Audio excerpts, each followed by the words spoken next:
Hello my dears. सो आज हम क्या डिस्कस करने जा रहे हैं? We are going to discuss is something called as is growth measurable. क्या ग्रोथ मेजरेबल है? चलो देखते हैं कुछ वेरी इंपॉर्टेंट फैक्ट से। पहला point, growth when it occurs ना, हम सबको पता है it is nothing but increase in a dash, permanent and irreversible increase in a cell, organ, tissue और an organism. And growth, growth and reproduction is a twin characteristic, आपने ये भी सुना होगा, right, of life basically. And दूसरा important point कि growth can be what, it can be always, it can be, it is always a permanent and it is irreversible. Not only that, growth intrinsic होता है living organisms में and it is extrinsic in non living materials. Growth can be localized in certain I can say organisms like plants. Plant के अंदर जो growth होता है वो localised होता है, but growth can B diffused in animals. मतलब एनिमल की बॉडी का अगर एक ऑर्गन बढ़ रहा है, इमेजिन कीजिए इन एम्ब्रियो, तो सारे ऑर्गन्स एक साथ बढ़ना चालू होंगे and a structure, entire structure of animal will be formed by dear. तो ये बहुत इंपॉर्टेंट फैक्ट है, कुछ बातें आपके दिमाग में बैठनी चाहिए इसमें से कि growth is diffused in animals and growth is localized in something called as plants. Now let us talk about very important fact that growth at cellular level, how does it works? So growth अगर आप cellular level पे देखते हैं तो it's nothing but it is an increase, it is a result in increase of the amount of the protoplasm. Now what do you mean by protoplasm? Cytoplasm plus all the organelles present in a cell combinedly termed as protoplasm, which also includes nucleus, my dear. So अगर आप protoplasm को and yes it is surrounded by something called as plasma membrane, right? So अगर आप protoplasm को देखते हैं तो यहाँ पे अगर प्रोटोप्लाज्म का अमाउंट बढ़ जाता है, that is something called as synthesis of the material takes place in the cytoplasm. So yes, it is something called as what? Growth had occurred. Basically it is also termed as what? You know that it is termed as assimilation. Digestion नाम के chapter में आपको ये topic मिल जाएगा, but assimilation, it's a synthesis of protoplasm taking place. So yes, it increases the size and structure of the cell, right? So हमको क्या पता चला यहाँ पे कि भाई ग्रोथ जो है वो सेलर लेवल पे अकर होता है by increase in a protoplasm. Not only that, it becomes very difficult to measure such type of growth directly. आप इस टाइप के ग्रोथ को नहीं डायरेक्टली मेजर कर सकते, इसको मेजर करने के लिए अलग अलग तरीके होते हैं. So one generally measures some quantity which is more or less proportional to it. Means always you have to take out the proportion. मतलब न्यूक्लियस इतना वजन का है तो ये इतने वजन का होगा, ये ऑर्गन इतना बड़ा हुआ तो ये वाला ऑर्गन कितना बड़ा होगा. It is always a proportional. The process is proportional. Means you have to take one or the other what? One or the other reference to talk with reference to something called as growth. So growth becomes very important. Now growth आप measure कैसे कर सकते हैं? How you can measure it, my dear? First of all, growth can be measured by the help of fresh weight. ये fresh weight पे अगर आप देखेंगे तो आपको growth पता चल जाएगा. अगर वहां increase हुआ है, so increase in a fresh weight, yes it is growth. Increase in a dry weight. Now what do you mean by dry weight, my dear? Dry weight is nothing but a weight of a body or an object or an organism minus water presence, or minus I can say the content of the water is to be removed. अगर आपको मेरा dry wait चाहिए तो मेरी body में से आपको पूरा वाटर बाहर निकालना पड़ेगा, और एक बार आपने जो है वाटर बाहर निकाल दिया, yes, what you get is something called as a dry weight. So पहला तरीका होता है फ्रेश वेट से विथ वाटर जो आप देखते हैं, ड्राई वेट से जहां पे आप वाटर नहीं देखते, आप खाली बायोमास देखते हैं वहां पर, राइट. तीसरा आप देखेंगे लेंथ, क्या उस ऑर्गेनिज्म का, क्या उस प्लांट का, क्या उस लीफ का, क्या उस रेडिकल का, क्या उस प्लूम्यूल का, राइट, क्या लेंथ बड़ा है. अगर लेंथ बड़ा है तो yes it is termed as what? It is termed as something called as growth. Not only length, we can also deal with something called as area. Increase in the area also it leads to something called as growth had occurred. Not only that, increase in volume, increase in cell number also. So these are the different type of factors where growth can be measured. Mind it, my dear, development cannot be measured, please. Development is nothing but increase in the complexity of an organism, my dear. Organism ले लीजिए, glands ले लीजिए, organ ले लीजिए, tissue ले लीजिए या cell ले लीजिए, आप कोई भी एग्जाम्पल उठाइए, it is increase in the complexity of an organism. अब वो कितना जबरदस्त हुआ इसको आप मेजर नहीं कर सकते, राइट? सो प्लीज आप इस बात को याद रखिएगा, volume, cell number, area, length, volume, cell number, area, length, dry weight, fresh weight are the different type of something called as phenomenon by which growth can be measured. चलो next बात पे jump करते हैं। No growth को देखने के लिए दो पैटर्न्स आपके सामने रखे गए हैं मेरे बच्चों। The very first pattern is something called as maize. अगर आप एक सिंगल मेज का एक सिंगल रूट सेल अगर आप ले लें, that too something called as apical, क्योंकि मैंने आपको पिछले मॉड्यूल में बताया था कि meristematic cells are the type of cells which has a great ability to divide and redivide, and they are basically present at the tip of something called as shoot as well as root. They are also present in the form of intercalary meristems, मतलब पहले apical meristems tip of shoot और root पे, और बीच में था intercalary meristem, और थोड़ा नीचे आएंगे तो there was something called as lateral meristem. Lateral meristem में आपको दो बातें याद रखनी है, एक वस्कुलर कैम्बियम और दूसरा something called as cork cambium, right? Now अगर आप मुझे पूछोगे कि सर वस्कुलर कैम्बियम का फंक्शन क्या है, तो मैं कहूंगा it produces xylem towards inner side and phloem towards outer side. Sir cork cambium का दूसरा नाम क्या है? कॉर्क कैम्बियम का दूसरा नाम होता है phellogen, the one which generates, तो जेन आया वहां पे। फेलो के लिए क्या होगा? बाहर की तरफ प्रोड्यूस होता है something called as CORK, cork. मैं पेड़ की बात कर रहा हूं, पेड़ के गर्थ की बात कर रहा हूं। बाहर की तरफ there is a production of cork which is also termed as phellem, और अंदर की तरफ प्रोड्यूस होता है secondary cortex which is also termed as phelloderm. So phellogen is a one which produces phellum towards outer side and phelloderm towards inner side. याद रखेंगे आप इस बात को।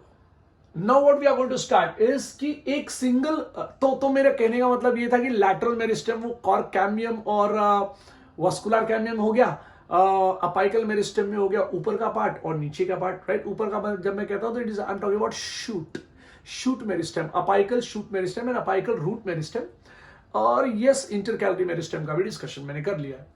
सो जो हम लोग बात करने जा रहे हैं मेज को लेके, हम लोग मेज के अपाइकल मेरिस्टेम को लेने की कोशिश कर रहे हैं। अगर आपने एक सेल लिया, एक रूट का एक सेल लिया ना मेरे बच्चे, मेज के रूट का, unit can produce 17,500 new cell per our.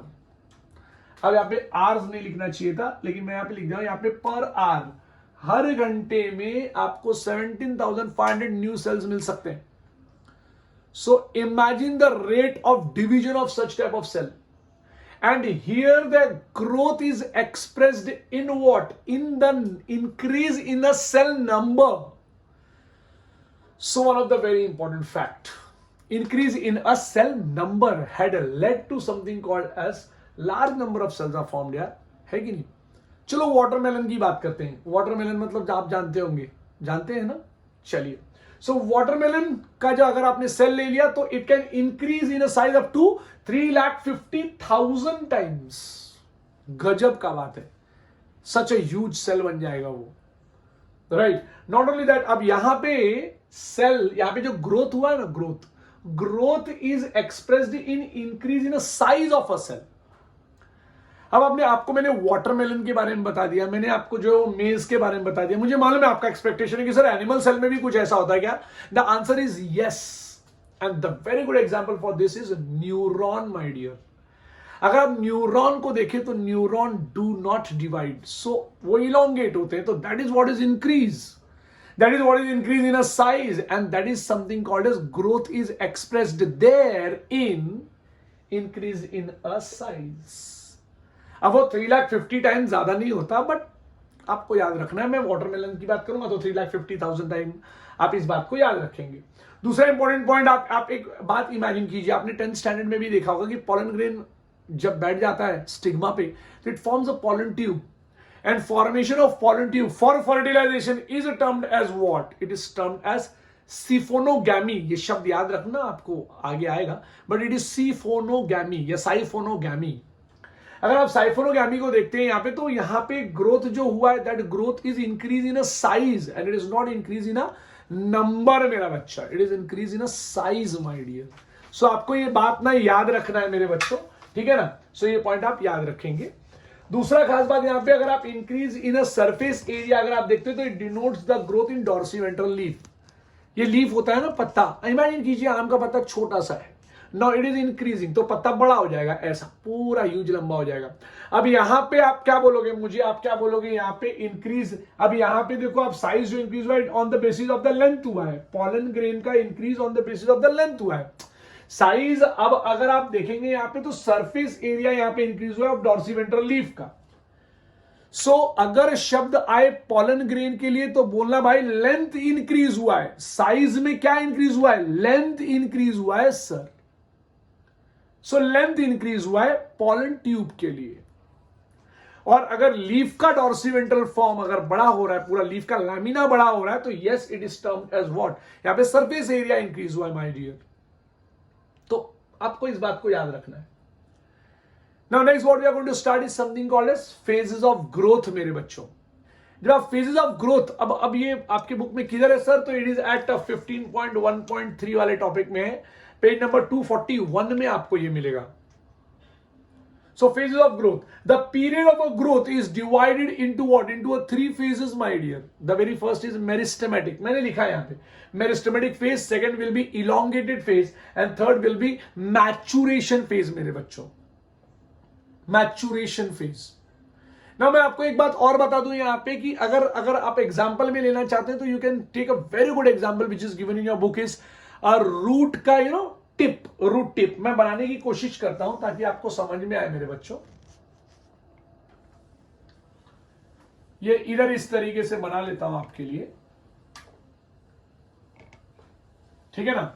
सो अब आप यहां पर क्या देखेंगे, मैं आपके सामने एक रूट टिप बनाऊंगा और आप इस रूट टिप को अगर आप देखेंगे, रूट टिप को अगर आप देखेंगे यहां पे, एक मिनट बच्चों, so if you see a root tip here, so आपको क्या दिखेगा मेरे बच्चे लोग, तो ये एक रूट टिप बना लेते हैं, ब्लैक कलर से बना लो, रूट टिप बना लेता हूं, ये रहा आपका प्यारा सीड, ऐसा आपको आपके बुक में एक डायग्राम दिया हुआ है। Now this is something called as a root apex.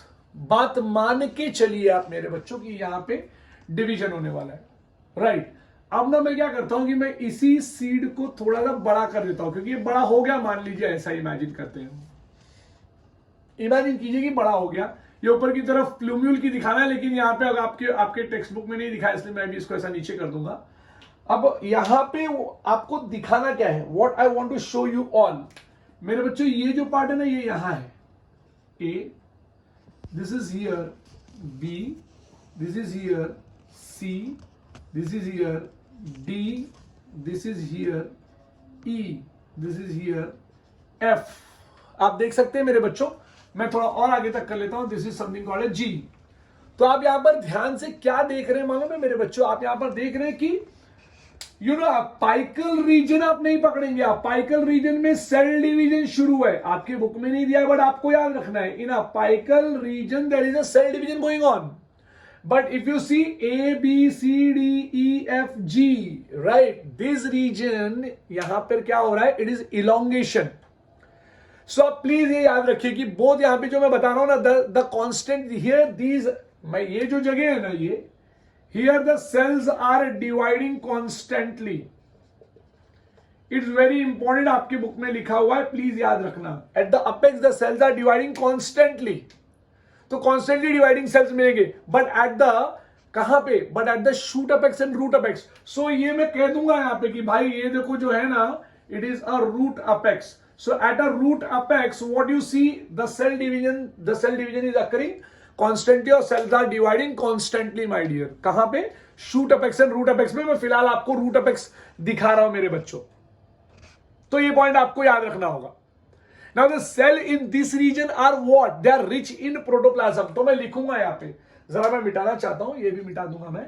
The cell in this region, कौन सा रीजन सर, कौन सा रीजन, चलो डिस्कस करते हैं, मेरिस्टेमेटिक रीजन ना मेरे बच्चों, प्लीज आप याद रखना, द मेरिस्टेमेटिक रीजन पे अगर आप देखेंगे, so the cell in this region are what, they are dividing, एकदम टिप पकड़ लो अगर आप, ठीक है ना बच्चों। अगर आपने टिप पकड़ लिया तो आप क्या बोलेंगे, the cell in this region are rich in dash, they are rich in protoplasm. मैं लिख देता हूं यहां पे कि in a meristematic region, meristematic region पहला पॉइंट होगा कि the cells are dash, cells are rich in protoplasm, ठीक है, ये पहला पॉइंट है, the cell are rich in protoplasm and not only that they possess a large conspicuous nuclei. Now why large conspicuous? Conspicuous का मतलब क्या होता है मेरे बच्चों? Conspicuous का मतलब है clearly visible, तो large conspicuous nucleus लिख देता हूं। अगर आप बहुत सारे सेल, देखो सेल्स लिखा है इसलिए यहां पे न्यूक्लियाई करना पड़ेगा मुझे, ठीक है, राइट। सेल लिखता तो मैं जो है वो न्यूक्लियस लिखता। सो पहला पॉइंट मेरे को क्या पता चला, they are rich in protoplasm. दूसरा पॉइंट मेरे को पता चला, they have a large conspicuous nuclei.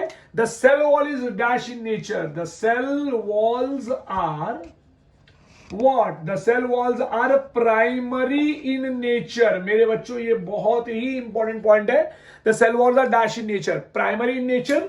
Not only that the cell wall will be dash, thin होंगे, पतले होंगे, थिन रहेंगे, and they will be cellulosic, ये भी पॉइंट लिख देता हूं यहां पे मैं, right. So they will be thin, they will be cellulosic and they will be having dash abundant, शब्द याद रहे, abundant, they will be having abundant plasmodesmatal, desmatal क्या, plasmodesmatal connections। मेरे बच्चों ये पॉइंट प्लीज आप याद रखना। जैसे फॉर एग्जांपल अगर यहाँ के सेल्स होंगे तो ये सेल्स के बीच में ऐसा कनेक्शन होंगे, लार्ज नंबर ऑफ कनेक्शंस होंगे यहाँ पे ऐसे।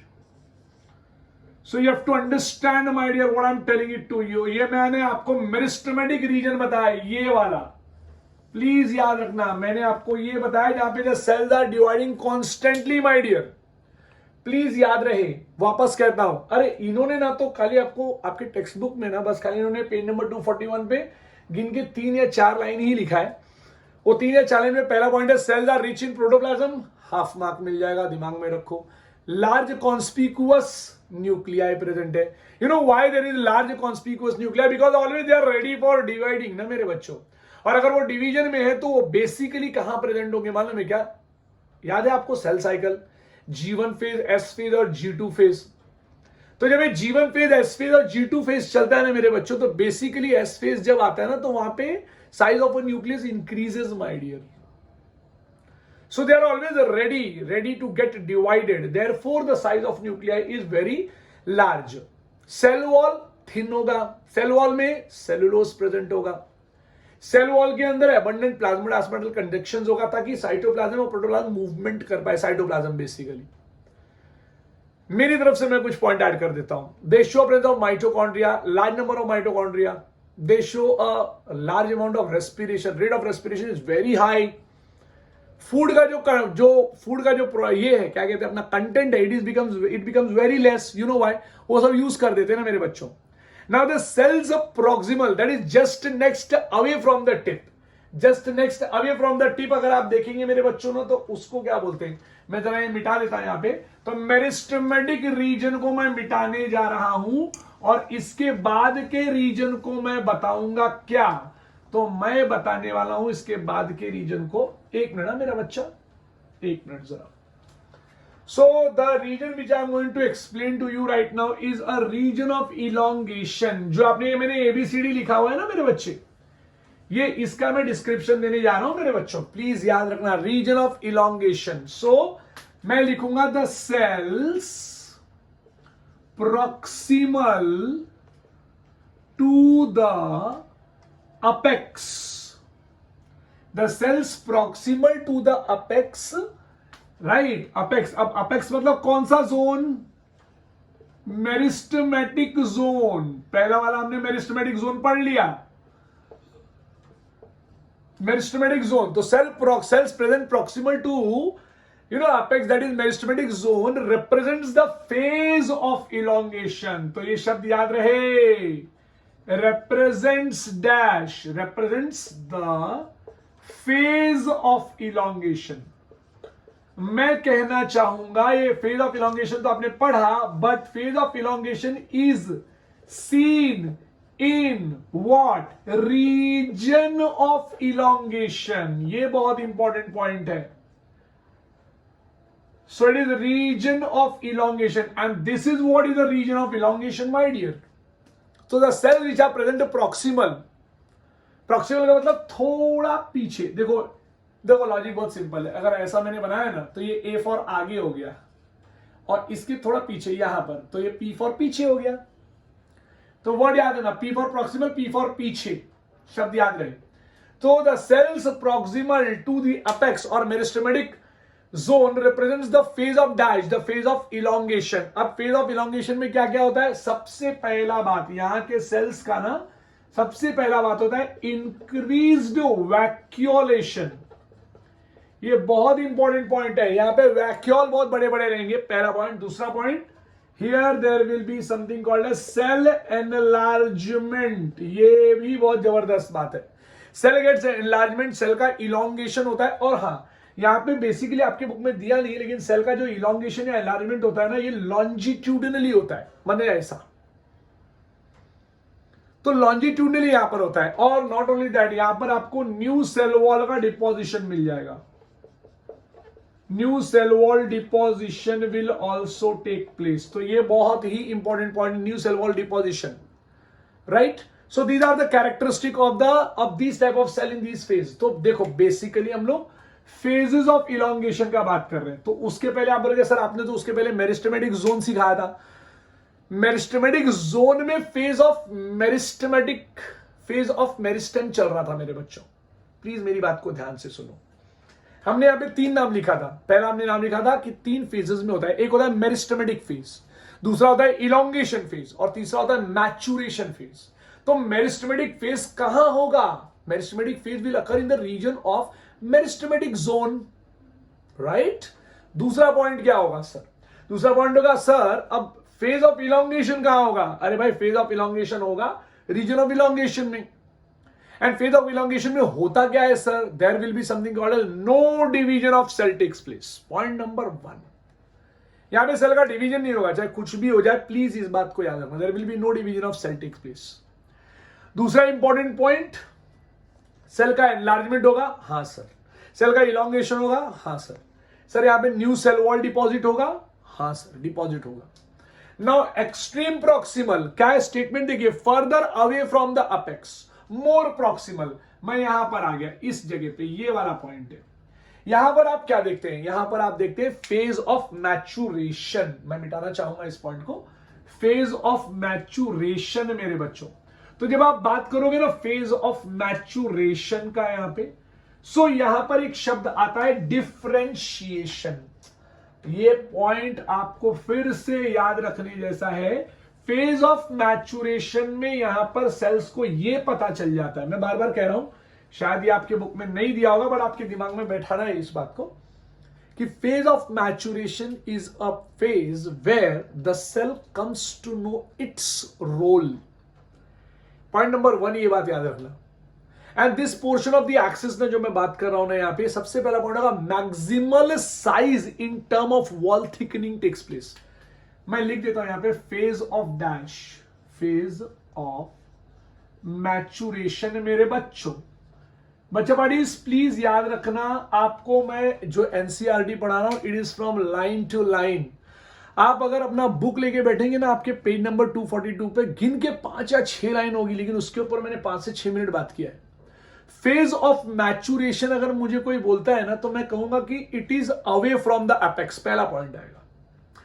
दूसरा point, more proximal to the phase of elongation. देखिए बेटा, ये फेज ऑफ इलोंगेशन है, ये फेज ऑफ मेरिस्टेमेटिक है, phase of meristematic, phase of elongation and phase of maturation. ये है phase of maturation.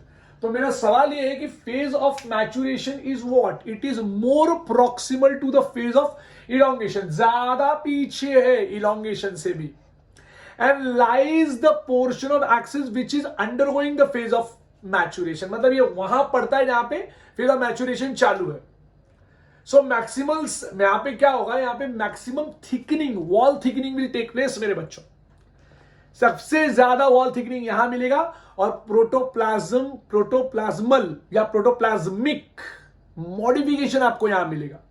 Most of the tissues and cell types you have studied in chapter 6, आपको chapter 6 में है, लेकिन अपने को उससे बात नहीं करना है, अपने को यह बात करना है कि सर यहां पे सेल वॉल क्या हो जाएगा, ठीक हो जाएगा।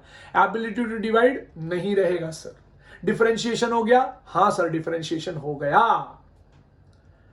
तो सर ये क्या, ये इनको अपना रोल पता चल जाता है क्या? Yes, they come to know कि भाई ये कौन से सेल बनने वाले हैं।